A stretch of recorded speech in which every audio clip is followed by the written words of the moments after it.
kami cukup kaget nih. Kebetulan saya di Komisi 2 bersama Mbak Khoir, bidang perekonomian, anggaran di 10 dinas mitra kerja kami itu tidak lebih dari 3% dari total anggaran APBD. BUMD ini bukan ajang bagi-bagi kekuasaan gitu ya.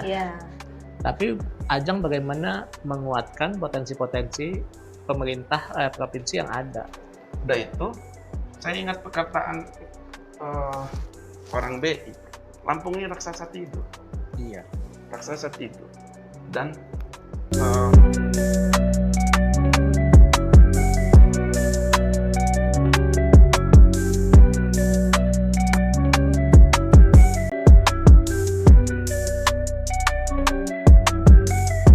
Oke, kita lanjut segmen kedua. Kita akan berbincang terkait dengan ekonomi. Ada yang bisa kita highlight dari pertumbuhan ekonomi di Lampung atau isu-isu tentang ekonomi di Lampung di tahun 2024 nih yang menarik, salah satunya soal harga singkong yang sampai 1 bulan ini masih mewarnai media-media kita, baik cetak maupun elektronik. Kemudian soal upah minimum provinsi UMP kenaikannya sampai di 6% ya kalau nggak salah. Kemudian juga soal judi online mungkin bisa juga di highlight juga ya. Kemudian juga soal pengawasan, mungkin kalau kita kaitkan dengan tugas dan fungsi kita sebagai legislator gitu, bagaimana pengawasan kita terhadap BUMD. Kita baru-baru ini ada kasus yang cukup ramai juga, bagaimana BUMD kita juga sedang mengalami guncangan, ada beberapa yang sudah diperiksa dan seterusnya. Nah, kita mulai dari mana dulu, Bas? Jadi gini Mbak Khoir, terkait dengan ekonomi di Lampung ya yang baru-baru ini viral itu harga singkong dan sebagainya. Yang mana kita tahu nih Prof, penyumbang PDRB terbesar di Lampung itu dari sektor pertanian itu 29%. Tetapi nampaknya APBD belum mengcover sebagai istilahnya APBD sebagai pemantik fiskal gitu. Jadi kalau kami cukup kaget nih, kebetulan saya di Komisi 2 bersama Mbak Khoir, bidang perekonomian, anggaran di 10 dinas mitra kerja kami itu tidak lebih dari 3% dari total anggaran APBD, belum termasuk di dalamnya itu gaji dan tunjangan dan sebagainya. Bahkan ada yang sampai porsinya itu 70-30 dan sebagainya. Biaya rutin dan program. Nah itu kalau dikaitkan dengan asta citanya Pak Prabowo, itu harusnya kan persoalan perekonomian khususnya di bidang pertanian yang kalau di Lampung itu menyumbang 29% PDRB, itu harusnya pagu anggarannya di Lampung ini perlu anatominya diberedel gitu. Ada kuota anggaran yang khusus dan sebagainya. Itu seperti apa karena? Kalau dari kacamata hukum misalnya Bang, harga singkong ini kan hampir setiap tahun mengalami fluktuatif lah gitu. Kadang turun, kadang juga sempat stabil dan juga naik gitu. Kalau dari aspek hukum nih, perlu nggak sih ada payung hukum agar kemudian petani singkong ini yang mayoritas di Lampung ini kemudian tenang gitu, tidak terganggu oleh kondisi. Jadi harga minimum terendahnya HET-nya itu bisa diperdakan nggak sih? Ya sebenarnya gini ya, mengenai ekonomi ini kan ya, ini umum dulu lah ya, biar enak ya, sistematis gitu ya. Pertama kan DPRD ini kan punya fungsi legislasi, fungsi pengawasan, termasuk anggaran juga. Jadi dalam konteks anggarannya yang kurang ya DPRD sebenarnya bisa push pemerintah provinsi untuk bisa menaikkan anggaran tersebut dengan catatan-catatan yang rasional lah ya. Kemudian yang kedua dari fungsi legislasi, ini ada banyak, misal Misalnya Undang-Undang Cipta Kerja lah. Undang-Undang Cipta Kerja ini banyak sekali apa namanya yang belum di follow up oleh provinsi. Ya misal saya kasih contoh mengenai PP tentang koperasi dan UMKM. Nah ini kan sebetulnya bisa menjadi wahana untuk apa namanya singkong ini. Kenapa? Karena secara secara ini ya, secara hukum ekonomi harga itu kan nggak bisa ditentukan sebetulnya. Sebetulnya ya, harga itu dia bisa tentukan. Jika misalnya nanti pemerintah menentukan, nanti pengusaha nggak bisa. Nah, yang harus dikuatkan itu adalah regulasi tata kelolanya, melalui koperasi, melalui rantai pasok dan lain sebagainya. Ini yang bisa menjadikan singkong ini harganya naik gitu loh. Harganya bisa lebih rasional. Nah, ini kan kita belum tahu nih masalahnya ini apakah ada mafia gitu ya. Sengaja ketika nanti namanya udah mau panen, akhirnya ada yang mengintervensi gitu ya, hukum permintaan dan penawaran itu. Sehingga akhirnya anjlok. Ini kan udah banyak dulu. Nggak hanya singkong, dulu di apa namanya di tanah Jawa ada tomat ya, ada susu kemarin akibat impor ditahan gitu ya. Ini udah menjadi permasalahan dari tata kelola sebetulnya. Nah, bagaimana sebetulnya kita belum pernah ya, misalnya mengatur mengenai tata kelola, misalnya di dalam hal koperasi ataupun perusahaan-perusahaan yang termasuk golongan mikro menengah yang membasok singkong ini. Padahal di Undang-Undang Cipta Kerja kan ada ketentuan-ketentuannya. Dan memang Perda Provinsi Lampung ini 2016 terakhir, Perda UMKM. 2016, ini kan 2016 sampai 2024 udah lama kan. Di 2024 ini ada ini, Perda nomor 1 2024 produk lokal unggulan. Oh ada ya? Ada. Bagus juga itu produk lokal unggulan sehingga ada reference gitu loh. Singkong masuk nggak? Belum masuk Belum ke masuk. komoditi strategis. Nah, Jadi kan persoalan singkong ini seperti ini kalau saya coba untuk melihat bahwa singkong salah satu apa namanya komoditas produksinya tertinggi di Lampung, 8 juta ton per tahun gitu, 2023 gitu, 8 juta ton per tahun. Terus kemudian nomor 1 se-Indonesia dari total produksi singkong nasional kita 23 juta ton. Tapi singkong itu tidak mendapatkan alokasi pupuk bersubsidi seperti halnya jagung, kemudian padi. Nah, DPR sebetulnya kita lagi menggagas bagaimana pansus ini bisa digolkan sehingga nanti salah satu rekomendasinya singkong ini dijadikan komoditas strategis nasional. Sehingga kalau sudah jadi komoditas strategis nasional, Bisa ada pupuk subsidi. subsidi bisa masuk. Kalau pupuk subsidi bisa masuk, nah harga nanti pemerintah ikut campur tangan. Nah hari ini kan sengkurat soal harga singkong ini kan perusahaan merasa nggak mau ditekan karena memang tidak ada tidak ada aturan di Kementerian Perdagangan soal harga singkong. Hanya menjadi pasar bebas. Ya kalau saya lihat gini masalah singkong ini kan masalah tata kelola ya. Bagaimana sebenarnya kita bisa lebih berpihak kepada petani itu. Jalannya apa? Jalannya sebenarnya kita harus punya BUMD yang ngurusin komoditas produk itu. Kenapa? Saya lihat dulu ya di Jepang itu ya.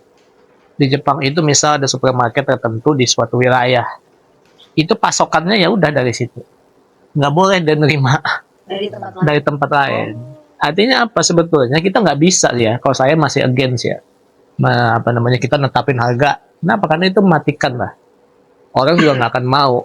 Lebih baik saya cari tempat lain. Tapi ketika kita memperbaiki tata kelola ini, misalnya ada namanya kebutuhan koperasi atau BUMD ya dibentuk untuk sebenarnya memasok apa sih kebutuhan singkong di Lampung ataupun kebutuhan singkong di Jawa. Nah ini yang kita kelola gitu. Ini yang kita sebenarnya afirmasi itu yang kita lindungi. Nah sehingga kita tidak tidak mengobati ini secara satu titik aja. Kenapa? Karena kebakaran. iya, karena tidak selalu karena pupuk subsidi sebetulnya. Mungkin itu kan salah satu aja kan, tapi ketika dia mau panen, ini sebenarnya nggak dia mau nerima, ya kan? Pemasoknya dia langsung matok harga, pengumpulnya kan nggak bisa apa-apa. Banyak terjadi seperti itu di Indonesia. Kenapa? Karena tidak ada yang mengatur mengenai pemasok dan pengumpul proses ini. Dan harusnya BUMD yang bermain di situ. Nah, BUMD inilah yang nantinya harus ditekankan oleh gubernur baru dan didorong oleh fungsi pengawasannya DPR untuk bisa lebih berguna lagi. Nah, saya nggak tahu BUMD kita ada nggak sih BUMD pertanian? Nggak ada. Ada, tapi belum apa? Saya malah belum. Ada BUMD Udah ya? kita yang Bidang pertanian. bidang pertanian. Tapi Nah, itu. ya mungkin nanti kita bisa. Iya, BUMD nanti BUMD ada koperasi-koperasi di bawah itu kan. Kan ada kartu tani zaman periode Pak Rina, kartu tani berjaya itu, tapi memang all in kan. Kartu tani berjaya itu bukan hanya untuk apa namanya petani saja, tapi untuk all segmen. Tapi masih dalam, kemarin kan sempat di hold. Nah, nggak tahu deh. Kalau soal pemanfaatan teknologi ini misalnya Prof, kan Lampung ini kan sudah bisa terpetakan ya, apa geospasial atau mungkin ada zaman sekarang dengan BPN itu kan ini tanah pertanian, ini tanah perkebunan dan sebagainya. Masa nggak bisa sih misalnya, apalagi sekarang ada smart village itu lah, desa smart itu ya, itu ditampilkan, jadi petani bisa tahu nih bulan ini yang nanam cabai berapa hektar di kecamatan mana saja, nanti panen bulan berapa, sehingga di masing-masing desa petani di kampung-kampung itu tahu, oh saya jangan nanam terong lah, ini kayaknya lagi bulan sekian lagi panen raya dan sebagainya. Mungkin masa kalah sama aplikasi judol itu ya pemerintah. Kenapa nggak bisa seperti itu menurut bisa sebetulnya, cuma kan ini masalahnya petani kita ini kan soal inovasi, kekurangan misal institusi yang membantu mereka. Misalnya dia tahu posisi itu, tapi bagaimana dia menghubungkan antara institusi satu dia gitu petani dengan pengumpulnya atau penerima singkong. Nah, inilah gunanya menurut saya BUMD. Ya kan, BUMD kan sama aja sih seperti BUMN. BUMN dia punya BUMN pertanian, BUMN perminyakan. Nah, sebenarnya kan BUMD ini bukan ajang bagi-bagi kekuasaan gitu ya. Tapi ajang bagaimana menguatkan potensi-potensi pemerintah provinsi yang ada. Nah, kita harus bisa memetakan kan. Menurut saya DPRD bisa manggil sih. Kan sebenarnya kita udah punya berapa aja BUMD, apa kinerjanya? Apa yang harusnya kita ini kan? Kenapa? Karena memang sudah ada PP BUMD, seingat saya ya. PP BUMDes juga ada. BUMD ada, termasuk juga mengenai koperasi ya, koperasi. Apakah nanti dibuat misalnya BUMD, bawahnya ada koperasi-koperasi, kemudian ada lagi desainnya, ada usaha mikro, nanti ini yang jadi. Tapi harus ada ya itu, BUMD-nya harus ya serius. Jadi ini ada revitalisasi BUMD, pengawasannya juga harus lebih BUMD maksimal. bidang pangan lah ya. Pertanian dan perekonomian. Bang Wira, gimana nih kalau dalam kacamata media ini kan lihat kondisi pertumbuhan ekonomi di Lampung, termasuk juga di dalamnya singkong. Ini tadi udah gregetan sebenarnya, tapi karena adabnya nggak belum lebih profesor, kita diam aja tadi. Karena singkong ini awal sebelum dia viral ya di Lampung, pemberitaan banyak, saya udah banyak diskusi dengan anggota dewannya Pak Rul. Beberapa kali saya juga ikut TikTok itu kan bisa ini ya, diskusi TikToknya Bang DRB sama MK Dati, saya sempat diundang untuk ngomonginnya singkong juga. Besoknya ditentukan 1.400 harga singkong. Di situ saya sudah sebutkan, kan saya ini SP.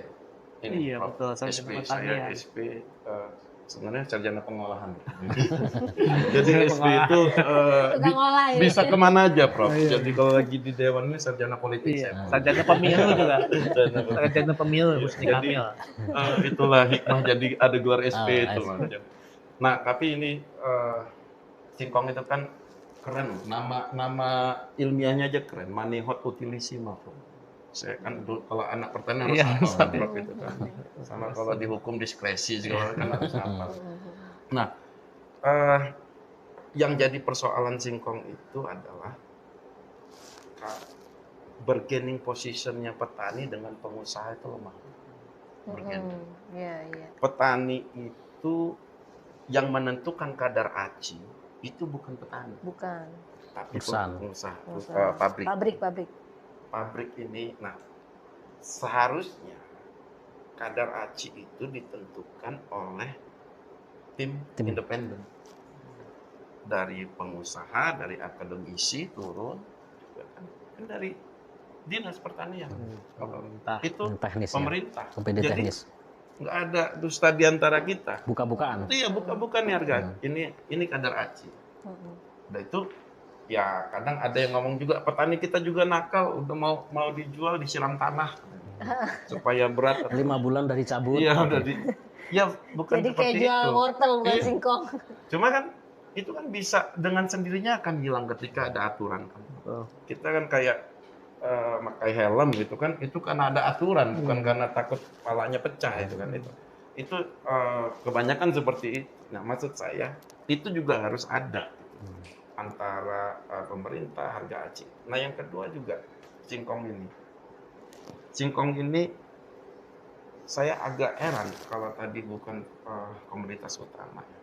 Berarti memang pantesan bahwa singkong itu bukan bagian dari kemitraan. Pisang itu kemitraan dari ini NTF dengan di Lampung Timur itu. Udah itu apalagi gula kan juga tebu itu kemitraan dilakukan. Karet. Nah singkong ini nggak ada kemitraannya. Nah, tanam nggak. Nah itu kan kalau kemitraan kan terjalin. Yang dibutuhkan pengusaha kontrak farming gitu ya. Iya.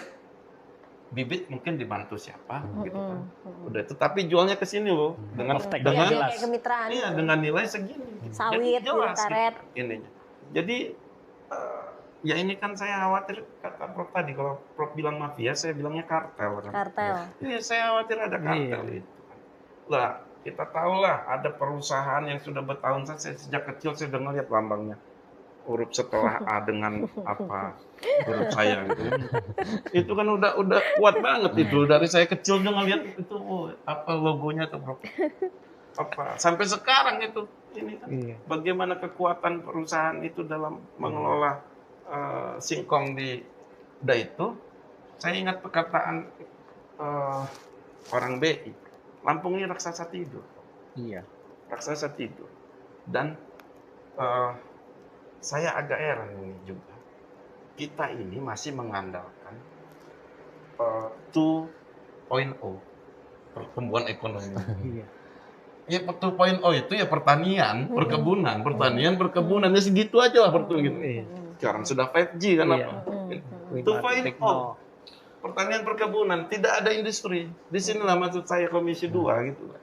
Bagaimana menghadirkan perusahaan-perusahaan untuk membuka peluang itu sehingga ketika di industri baru jangan sampai Lampung ini penyumbang kegagalan harapan Pak Prabowo meningkatkan perekonomian 8%. Gara-gara Lampung cuma pertumbuhannya 4%. Ya, kita ini 4,5.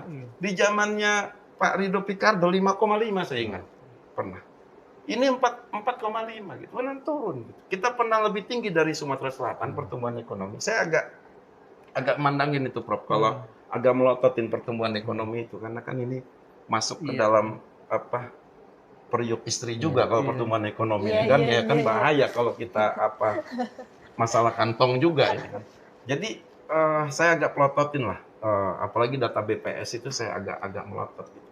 Bagaimana pertumbuhan ekonomi yang 4,5 udah tuh waktu itu 5,5 dan apa yang data BPS itu memang sudah dilakukan kan kerja-kerja ilmiah BPS itu kan lembaga data. Ya. Yang harus ngomong hitam adalah hitam, putih bukanlah jingga. Data tidak bertuhan, tidak berpolitik data itu. Iya. Memang oleh penguasa bisa diputer-puter gitu, tapi nggak sesuai dengan apa yang Iya. dirasakan ketika data bisa dimain-mainkan. Rujukan utama lah. Ya rujukan utama gitu. Nah, ketika tadi katanya di sini ada, saya yakin Dinas Pertanian punya. Ini lokasi pepaya, di sini lokasi. Nggak, maksudnya secara real time bisa ditampilkan di Ada itu, saya yakin ada mereka. Jadwal ini, jadwal tanam. Ini padi, jadwal ini. Nah, yang jadi persoalan itu kan kadang peraturan pemerintah itu tidak dijalankan. Seperti saya ingat ada peraturan pemerintah ketika tanaman sawah dia potensial dirubah jadi properti, dia harus mengganti lahan itu berapa kali lipat daripada. Nah itu kadang nggak, itu luput. Luput di kabupaten di ini luput. Sekarang lihatlah Depoknya Lampung, Pesawaran. Saya nyebut Depoknya Lampung lah kan, Pesawaran itu. Udah dulu kan hamparan, ini sekarang udah hamparan properti banyak nih. Ruko-ruko dan segala macam. Itu nggak tahu saya berapa ininya, apakah diganti dengan lahan yang Pak Petani yang. Nah, maksud saya kalau bicara singkong jangan bicara seperti tadi pemadam kebakaran. Petani, saya ingat kata senior saya itu, membela petani, membela kehidupan. Karena kalau sudah petani itu kita bela, dan ini untuk kekuatan di Provinsi Lampung. Cuma maksud saya harus ada industrialisasi juga. Hilirisasi industri. Industrialisasi supaya naik loh, jangan 2.0 kita ini. Ini kan dari zaman saya lahir sampai sekarang gitu aja. Pokoknya kita pertanian, perkebunan, pertanian. Sementara yang ketiga, Prof, yang saya sesalkan, ini Komisi 2 juga harusnya berjuang menurut saya.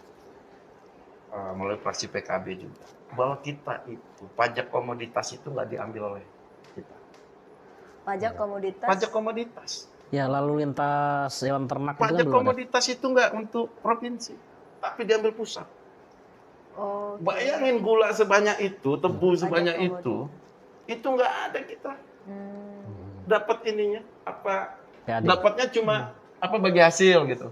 Ya namanya bagi dari atas Prof nyampe ke bawah, mungkin kan dapat apanya kita. Tapi kalau disetorkan ke sini, melonjak berapa kali lipat kita. Sementara kita pertanian perkebunan, tapi komoditasnya pajaknya diambil oleh pusat, bukan oleh Lampung. Itu yang terjadi, Prof. Makanya kita meskipun maksud saya itu dulu pernah jadi bahasan serius. Cuma dulu si pusat ini nggak terima. Itu yang ribut-ribut wali kota atau bupati apa yang tiba-tiba ketika dia ngeributkan masalah pajak itu, akhirnya tangkap KPK. Ya kan, jangan sampai kan Mbak nama ini tangkap KPK, jangan sampai gitu. Karena ngeributin soal itu. Ya karena memang itu pajak komoditas, kita pertanian perkebunan tapi tidak menghasilkan pajaknya tidak ke kita. Diambil ke pusat, pajak komoditas itu nggak ada untuk bilang. Ya jadi attention. Itu yang terjadi. Jadi maksud saya satu, petani harus kita bela, karena memang mereka. Yang kedua, meskipun dalam ruang lingkupnya Prof ya, yang banyak kekhawatiran saya di pertanian ini, saya tak khawatir ada kehilangan angkatan kerja di pertanian. Defisit regenerasi petani ya. Yang kerja di petani sekarang ini, petani itu usianya sekarang 50-60 tahun mungkin. Usia anak-anaknya disekolahkan ke Bandar Lampung, tidak pulang ke ini seperti mungkin Mbak Oyer gitu kan. Ayahnya petani, sekolahkan Bandar Lampung jadi ketua Bawaslu, nggak balik lagi jadi petani. Lahannya nggak diurus. Untung jadi ketua Bawaslu. Ada yang jadi sales, yang masih gitu nganggur, kan. di KTP-nya wira swasta. Ada yang jadi aktivis pengangguran politik di sini kan. Nggak balik dia, nggak mau lagi megang cangkol. Kenapa? Nah di situ pemerintah harus hadir supaya mereka, karena berat nyangkol hand traktor di ini kan, tapi hand traktor jangan hand traktor project gitu, yang dipakai langsung sekali langsung rusak gitu kan. Itu kan banyak keluhan saya dengar hand traktor merek Tiongkok itu kan kualitasnya kalah dengan yang merek ini. Cuma ya hand traktor misalnya Prof ya. Kalau dia hand traktor itu, mungkin petani juga diberikan kemudahan untuk membeli itu. Seperti mudahnya kita mendapatkan kredit motor gitu. Kredit motor. Mereka ada kalau kredit itu. Gitu. Betul, Jadi ada misal DP 500.000 untuk hand tractor Bisa kan. bawa pulang. Nggak ada itu mungkin saya dengar. Ada loh hand traktor mungkin kan agak keren juga udah ngebajak nggak pakai apa sapi lagi atau apa kan. Generasinya kan sudah berbeda. Iya, generasi mereka tuh yang pakai itu mungkin sambil mereka main apa Mobile Legend kan traktor jalan sendiri gitu kan atau kan nyiramnya pakai drone kan itu kan generasi sekarang. Bisa. Jadi maksud saya kita juga harus update, jangan hanya mengandalkan kita penghasil. Wah, kita itu apa ya? Regenerasinya tidak di Iya, urus. ini apa? Kayak terlena dengan penghasil ini terbesar, penghasil PDRB ini terbesar. tertinggi. Imbasnya untuk Lampung apa, bro? Gitu. Iya. Apa untuk Lampung ini imbasnya meskipun kita terbesar, tertinggi, kita ini terbanyak, cuma imbas untuk Lampung nggak ada. Kan itu yang saya tadi raksasa tidur harus kita bangunkan. Ya. Cara bangunkan, saya yakin lah dengan apa ini, Prof. Ini hampir Ini setengah. daging semua nih, segmen Lembaga. 2 ekonomi kebetulan satu. Lembaga ini setengahnya Polisi ya? baru, Prof. Lebih Iya, dari setengahnya baru. Saya punya pasti ya ada yang nggak tahu tanduk, ada yang ini yang itu wajar lah. Tapi saya yakin untuk kebaikan. Dan yang kedua anak muda juga nih, Prof. Si Pak Gub terpilih dengan apa wakil gubernur terpilih ya. Apalagi wakil gubernur ini malah di bawah saya usianya itu. Dan itu Prof. Jadi maksud saya yakinlah dengan gebrakan-gebrakan anak muda untuk kemajuan Lampung ini. Dan ketua PW-nya masih muda juga, Prof. Iya. Ketua komisinya masih muda. Iya, masih muda ketua juga. fraksinya muda, profesornya muda. Masih muda. Nah. Maksudnya yang muda yang berkarya, Prof. Iya, oke. Mbak Wir, saya Sebentar, kita memang kayaknya harus karena segmen kedua ini perekonomian memang sesuai dengan bidang kita, tapi kayaknya waktunya harus kita sudahi dulu. Kita lanjut lagi nanti, jangan kemana-mana, tetap di channel Mimbar Rakyat bersama Fraksi Kebangkitan Bangsa.